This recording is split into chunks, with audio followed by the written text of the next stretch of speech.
Cukup ya rekan-rekan? Oke. Ya. Terpidana kasus pembunuhan Vina, Peggy Setiawan bakal dibela puluhan kuasa hukum dari berbagai daerah. Tak tanggung-tanggung, jumlah kuasa hukum yang akan membela Peggy berjumlah 64 orang.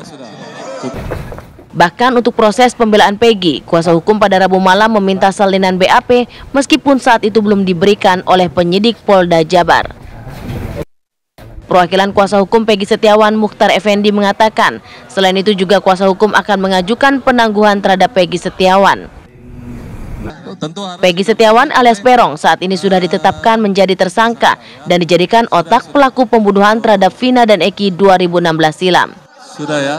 Bahkan Peggy pun terancam hukuman mati atau seumur hidup maksimal 20 tahun penjara karena melanggar pasal perlindungan anak dan pembunuhan berencana. Silakan. Dari Bandung, Jawa Barat, Cepi Kurnia, TV One mengabarkan.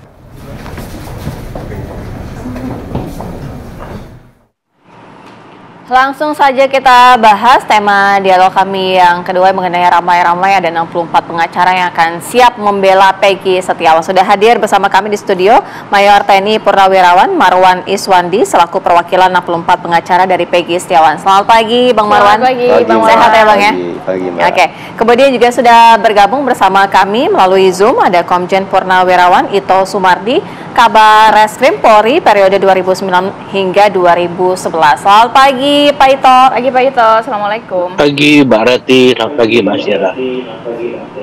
Baik, saya izin Pak Ito ke Bang Marwan terlebih dahulu. Bang Marwan, ini sebenarnya apa yang menjadi dasar dari 64 pengacara ini ramai-ramai siap membela Peggy Setiawan?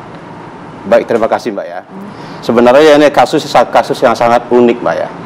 Saya sebenarnya kalau itu perkara, saya juga banyak perkara lain. Tapi saya ngelihat kasus Peggy ini sangat unik sekali Mbak. Dan saya lihat pun, menurut pengamatan kami ya sebagai pengacara, Peggy ini sangat dizolimin Mbak. Perkara yang sangat dizolimin. Perkara ini sebenarnya saya kebetulan mantan auditor militer Mbak. Saya paham Mbak, masalah pidana paham betul. Maksud saya, kenapa enggak ini kalau memang penyidiknya profesional, kita bicara profesional Mbak, seharusnya di sini dikatakan kalau saya lihat si Peggy ini dikatakan dalang pembunuhannya kan? Kalau dalang perannya apa? Ya, perannya apa? Apakah dia menusuk waktu itu? Kalau dia menusuk, mana senjatanya?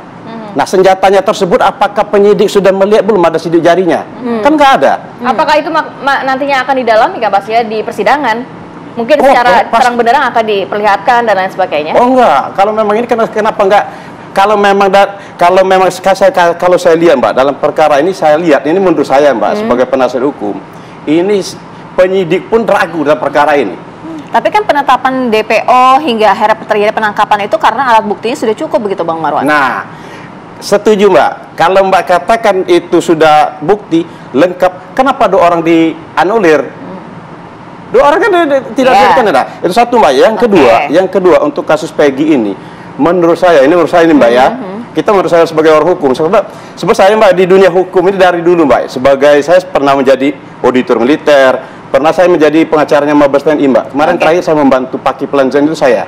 Nah ini saya lihat Mbak, kalau yang Mbak bilang tadi, yang apa namanya itu, kalau memang ini memang terbukti si Peggy, kenapa nggak dari dulu Mbak?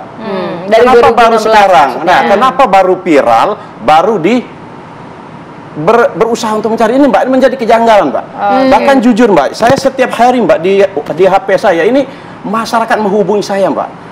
Masyarakat yang kalangan bawah, kapan saya nongkrong di warung kopi segala macam, Bang, tolong perjuangkan Peggy. Berarti Bang Marwan dan teman-teman 63 lawyer lainnya sudah memiliki bukti yang cukup valid nantinya untuk membantah mungkin bukti-bukti dari pihak kepolisian ya? Oh jelas dong, pasti itu.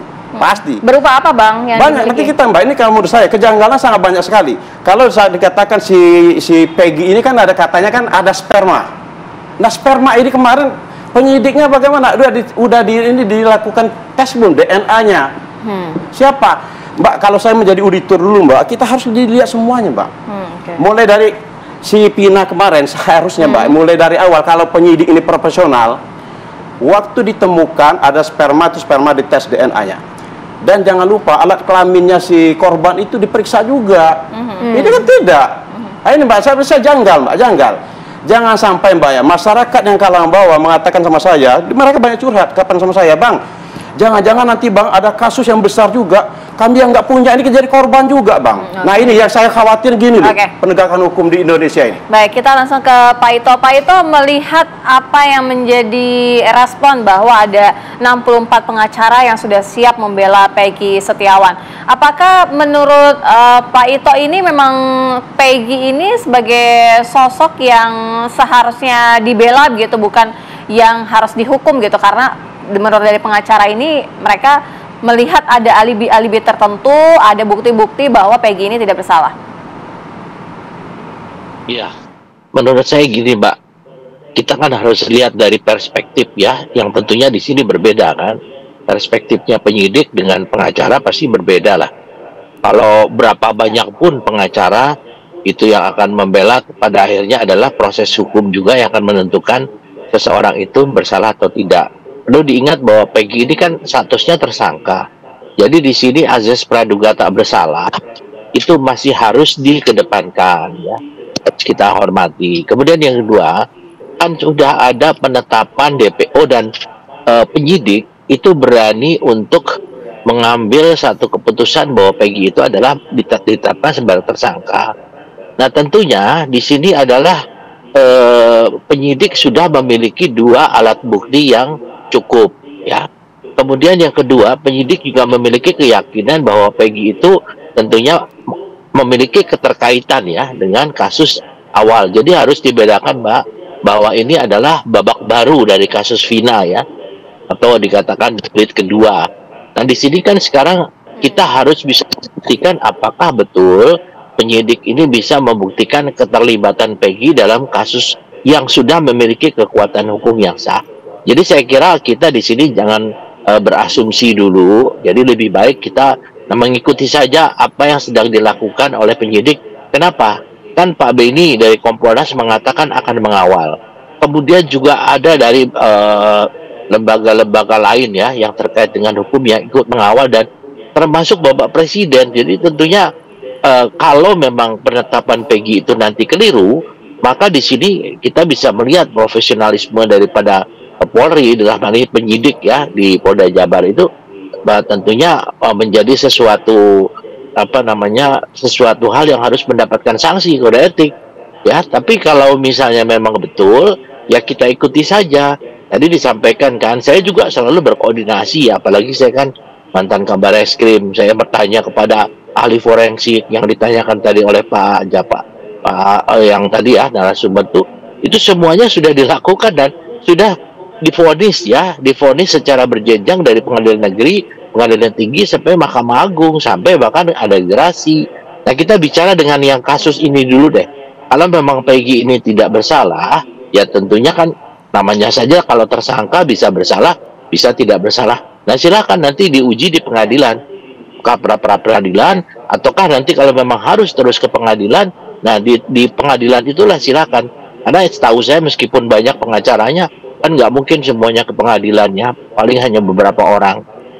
Jadi saya kira azas praduga tak bersalah ini harus diinikan. Iya Mbak. Baik, asas praduga tak bersalah begitu ya Pak Ito, tapi ini kan sebenarnya kasus ini juga menjadi pertaruhan begitu ya, integritas, profesionalitas pihak kepolisian yang mungkin publik ini justru belakangan mempertanyakan begitu Pak Ito. Bagaimana seharusnya pihak kepolisian menjawab ini? Bahkan tadi juga dari Kompolnas sendiri ada dugaan-dugaan obstruction of justice, walaupun dikatakan ini sebenarnya warisan kasus ya untuk para pejabat kepolisian saat ini, karena yang menangani berbeda lagi di tahun 2016. Hal-hal yang akhirnya mencuat ke publik ini seharusnya apa yang dilakukan pihak kepolisian, Pak Ito, untuk meredam juga isu-isu yang sumir di luar sana? Iya, yang jelas kepolisian harus mampu membuktikan sangkaan terhadap saudara Peggy. Kalau yang dikatakan Pak Beni obstruction of justice, kalau memang Peggy ini betul-betul dapat dibuktikan bahwa yang bersangkutan itu terlibat, maka pihak-pihak yang selama ini dianggap menyembunyikan itu harus mempertanggungjawabkan perbuatannya, bahwa mereka telah melakukan obstruction of justice ya. Tapi sebaliknya, kalau memang Peggy tidak bersalah, maka kepada para penyidik ini juga mereka pasti akan dikenakan di Komisi Kode Etik ya, pelanggaran kode etik. Ya, tentunya ini pun bagi penyidik juga tidak mau ya, mereka kalau misalnya ada ancaman Karena kalau komite kode etik itu kan untuk kalau pelanggaran kode etik bisa administrasi, bisa pangkat ditahan, bisa tidak sekolah. Mereka juga nggak mau kan. Jadi saya kira mungkin penyidik sudah yakin bahwa ini adalah Peggy terlibat, dan penyidik sudah yakin juga bahwa 2 DPO yang lainnya itu adalah sampai saat ini masih kabur ya, atau masih belum bisa dibuktikan apakah ada atau tidak, meskipun sudah disampaikan bahwa itu fiktif.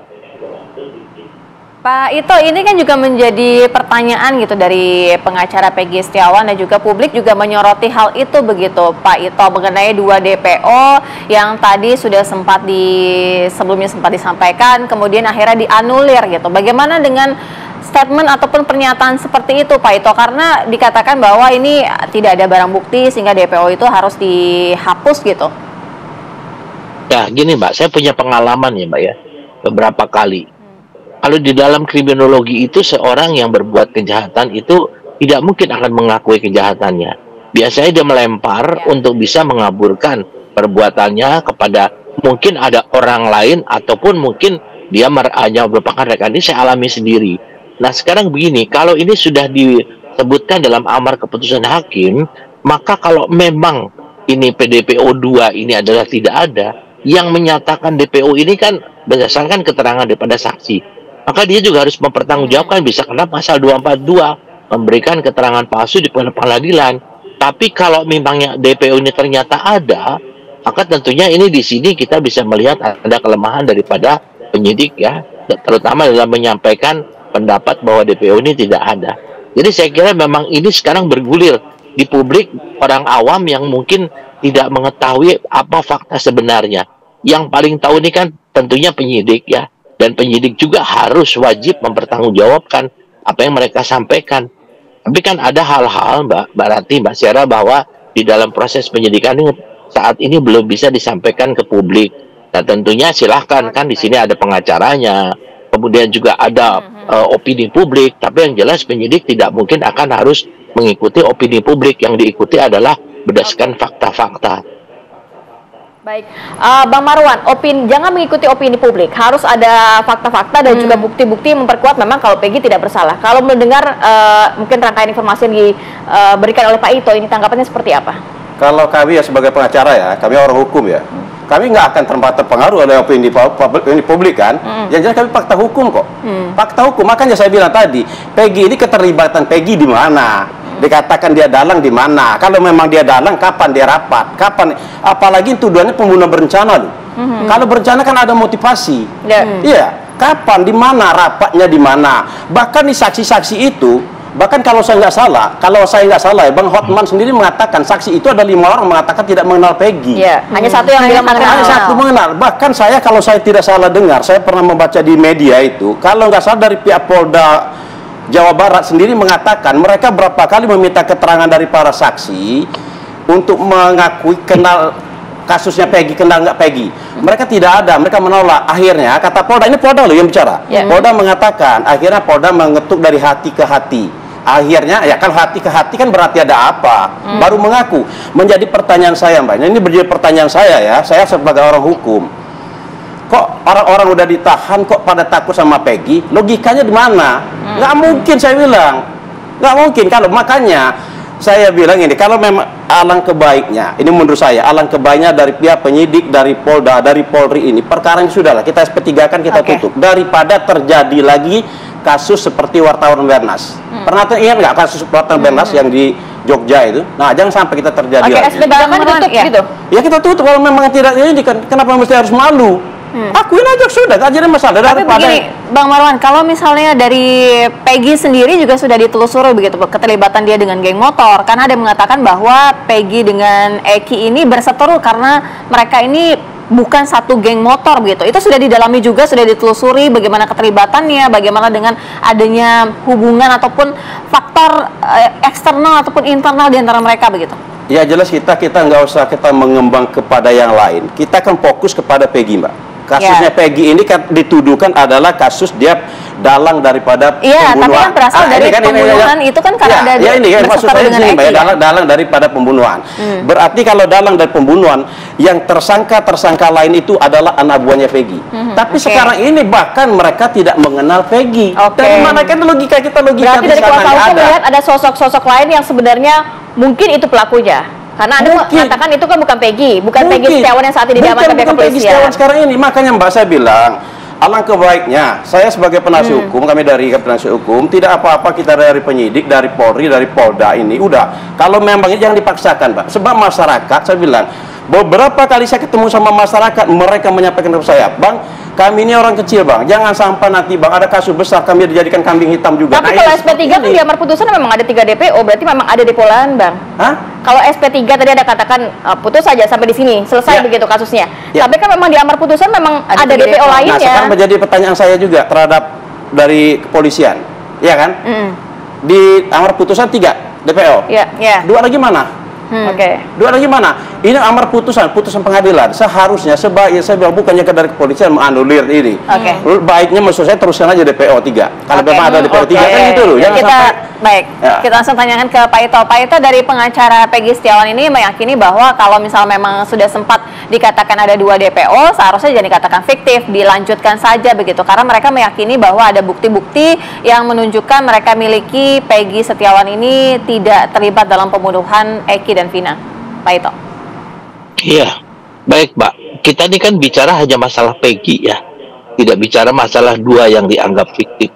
Harus diingat tuh ya. Kemudian yang kedua, kalau dikatakan orang hukum ya, Pak itu kuasa hukumnya, kami itu juga orang hukum juga ya. Kita belajar hukum sampai S3 malah ya. Kemudian saya kira mungkin kita bicara dalam tataran hukum, bahwa kalau yang disampaikan oleh kuasa hukumnya, masalah SP3 itu adalah ada pertimbangan-pertimbangan yang memang harus dihentikan, apalagi dikawal oleh Kompolnas, dan jaksa juga bisa menolak. Kalau jaksa menolak melalui P18 atau P19, maka dari penyidik tidak bisa melanjutkan, karena kan nanti yang tugas penuntutan jaksa. Saya kira apa yang disampaikan yang menurut kuasa hukumnya ada fakta-fakta dan lain sebagainya, kalau memang kasus ini bergulir ke pengadilan, ya silakan sampaikanlah di pengadilan sehingga nanti hakim yang akan memutus. Tapi kalau memang fakta-fakta yang disampaikan itu adalah menurut penyidik adalah memang betul-betul sulit untuk diteruskan ataupun penuntut umum menolak, tentunya kewajiban bagi penyidik harus SP3. Jadi kita tidak bisa namanya mengatakan atau itu boleh-boleh saja lah dari kuasa hukumnya mengatakan supaya di SP3. Tapi SP3 juga tentu ada dasarnya, dan para penyidik pun juga tentunya harus mempertimbangkan masalah ini. Kenapa? Tadi dari pertama awal saya katakan status Peggy Setiawan ini adalah dia sebagai tersangka. Tersangka itu bisa bersalah, bisa juga tidak bersalah. Bisa nanti di proses penyidikan dihentikan, atau dalam proses penyidikan ini lanjut melalui penuntut umum lanjut ke pengadilan. Kita tunggu aja bagaimana kasus ini bergulir gitu, Mbak ya. Baik, terima kasih banyak Pak Ito dan juga Bang Marwan sudah hadir pagi hari ini. Kita juga masih menantikan kasus ini masih cukup panjang, begitu prosesnya juga nanti rekonstruksi, kemudian juga sampai di persidangan seperti apa. Tapi kita harus nanti pemirsa untuk jeda dulu sejenak. Nanti kita hadirkan informasi terkini langsung dari Polda Jawa Barat, di mana 3 rekan Peggy Setiawan hari ini dimintai keterangan oleh pihak kepolisian. Saat lagi tetap bersama kami.